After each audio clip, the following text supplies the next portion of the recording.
Hello everyone, and today I'm going to be looking at Sakkusu Soprano Saxophones.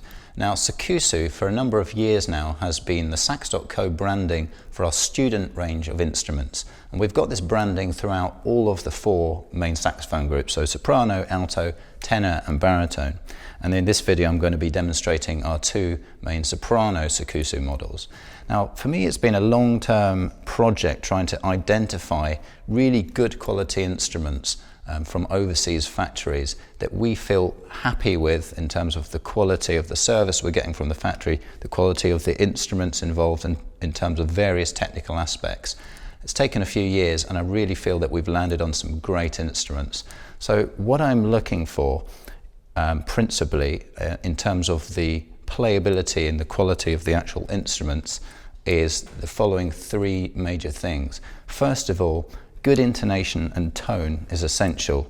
I mean, you figure that out straight away. The moment you blow a note on something, you can tell if it's got a sharp and horrible pitch or just a nice, luscious, good rounded sound, which we're obviously all looking for.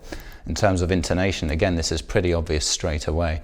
Some of the sort of telltale faults that you get in terms of intonation, particularly on soprano, can be sharper upper end. So as soon as you hit the sort of A, B area, it can start sort of shooting skyward in terms of the intonation, and then into the palm keys as well, it can go very sharp. Then sometimes around the break area, the sort of C, C sharp through to the D, that can be a wide interval. That's something that you want to look out for straight away.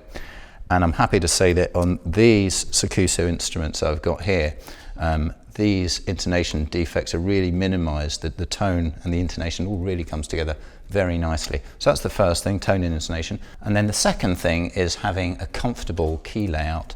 It's really essential to have a key layout that feels natural for the fingers when we just plonk them onto the instrument.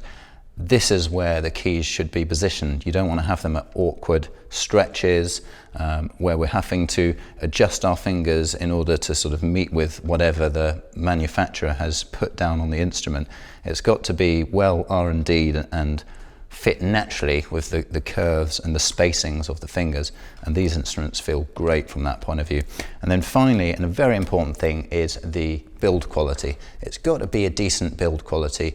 I mean, we are talking about student instruments here, so we're not going to be talking about Yamaha or top Yamaha kind of standard of build quality, but we're still looking for decent tolerances in terms of all the moving parts, so pivot screws and rods, key levers.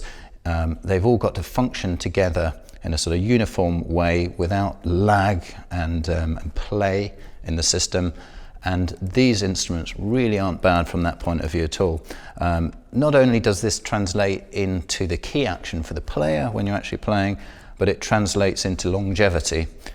So 2 or 3 years down the line, you're not going to have an instrument that's completely gone out of setup.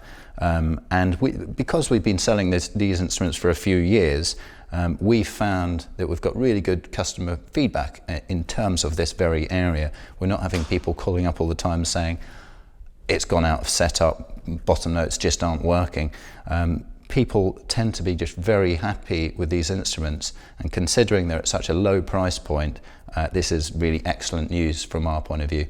So I think these offer great value for money, and I'm going to give them a go now.